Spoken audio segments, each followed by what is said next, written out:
Foram muitos os atos de censura nos últimos dias. Conforme se aproxima a eleição, a pedido de um dos candidatos que está na disputa, veículos de imprensa, jornalistas e comunicadores em geral estão sendo impedidos de falar a verdade, impedidos de usar determinadas palavras.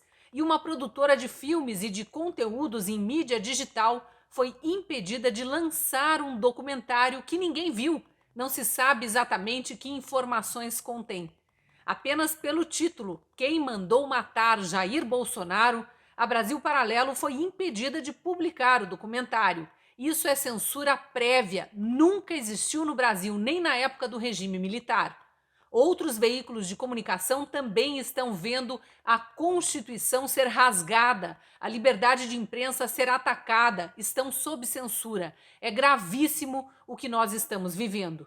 Eu sou a Cristina Grêmio, colunista da Gazeta do Povo, e nesse vídeo quero falar com os isentões, com quem vota nulo, com quem vota em branco, ou com aqueles que sequer vão votar, com as pessoas que acham que não há nada demais acontecendo no país, em que há duas propostas completamente diferentes e antagônicas sendo apresentadas. Uma pró-democracia, outra baseada na força, na intimidação, na censura.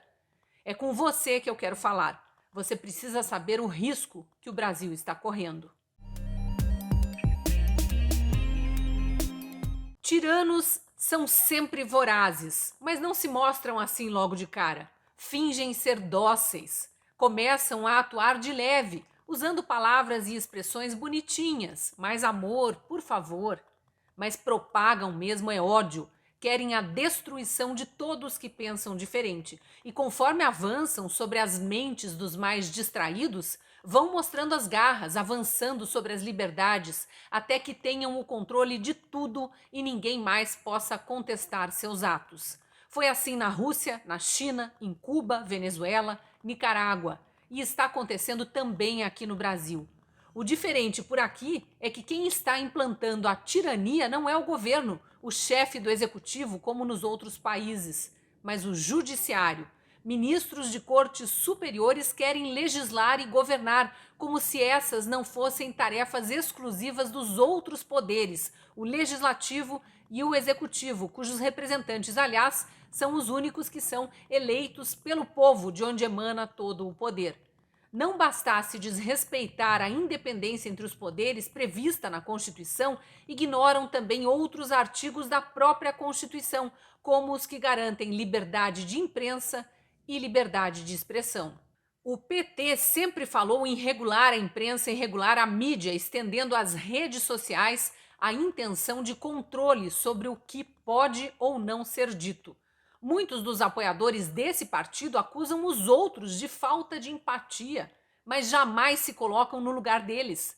Nesse exato momento em que jornalistas, influenciadores digitais e veículos de imprensa e de produção cultural estão sendo censurados, aplaudem a censura, dizem que ela é necessária. Calam-se para as mentiras que estão sendo ditas à torto e à direito pelo coordenador de campanha digital do PT, André Janones, mas acham necessário que se censure opinião e mesmo notícias verdadeiras, como as do passado criminal de um dos candidatos, de um candidato à presidência da República e de integrantes do seu partido. Esses militantes são os menos empáticos e os mais agressivos. Quando estão na sua bolha, dizem com todas as letras: tenho ódio, quero que morram. Isso quando não descrevem em detalhes as atrocidades que cometeriam se tivessem condições de praticar violência. E ainda se fazem de vítimas. Dizem que estão sofrendo com fake news, essa expressãozinha ridícula que espalharam para dar a entender que é algo novo, diferente do que eles mesmos praticaram sempre, a mentira. E apelam para uma justiça completamente aparelhada para impedir que a verdade prevaleça. É importante relembrar que a perseguição a jornalistas e a veículos de imprensa, a censura, começou a ser implantada no Brasil muito antes dessa campanha eleitoral, via Supremo Tribunal Federal. Em 2019, censuraram a revista Cruzoé por causa de uma capa com a foto ou a silhueta do então presidente do STF, ministro Dias Toffoli, e por causa do título, que reproduzia uma fala do empreiteiro Marcelo Odebrecht em sua delação premiada durante as investigações da Lava Jato. O título era O Amigo do Meu Pai.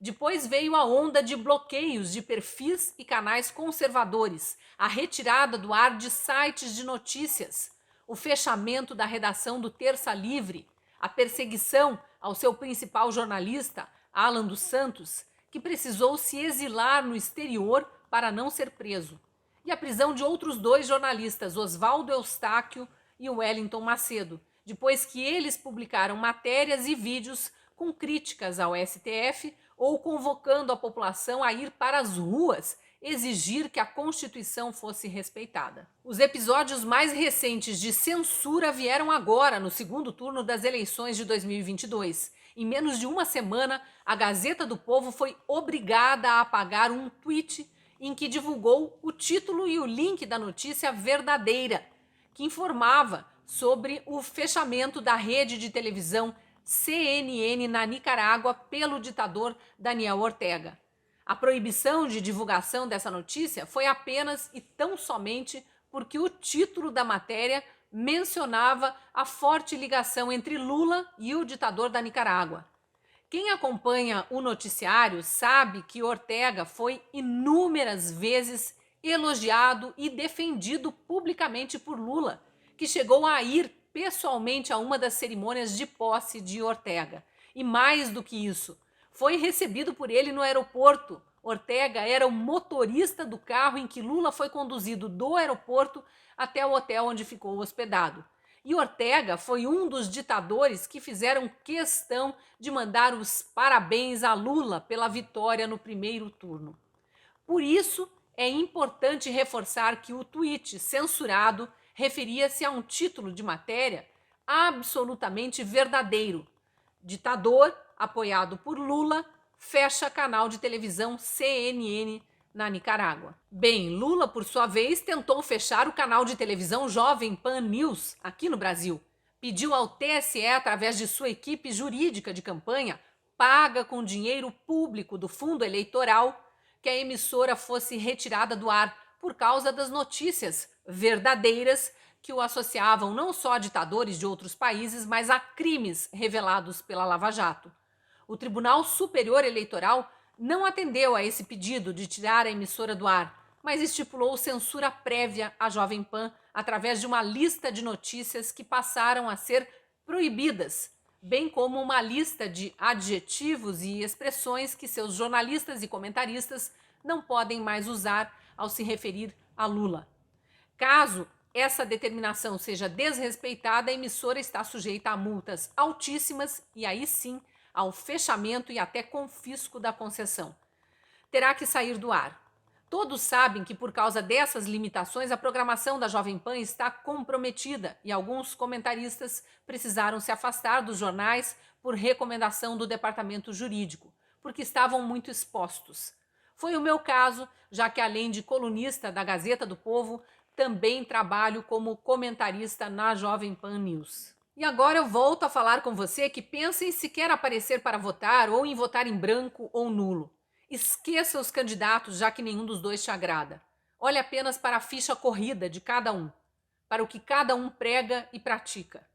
E pense em que país você quer viver. Naquele em que é possível ao menos criticar abertamente o governo quando ele não te agrada, ou naquele em que a imprensa é censurada, jornalistas são calados, perseguidos, presos ou precisam sair do país para poder continuar falando o que pensam. Além de fazer essa reflexão, eu te convido a vir conhecer melhor a Gazeta do Povo, caso me acompanhe só pelas redes sociais. Te convido a acessar a promoção de assinaturas que está no QR Code da tela ou no link da descrição do vídeo. Tendo acesso à Gazeta do Povo, você estará bem informado por um jornalismo que não se rende à militância de redação, um jornalismo raiz pautado apenas pelos fatos, mas terá acesso também a artigos, vídeos, podcasts produzidos por mais de 40 colunistas de todos os espectros ideológicos. Eu sou um desses colunistas e te espero lá na Gazeta.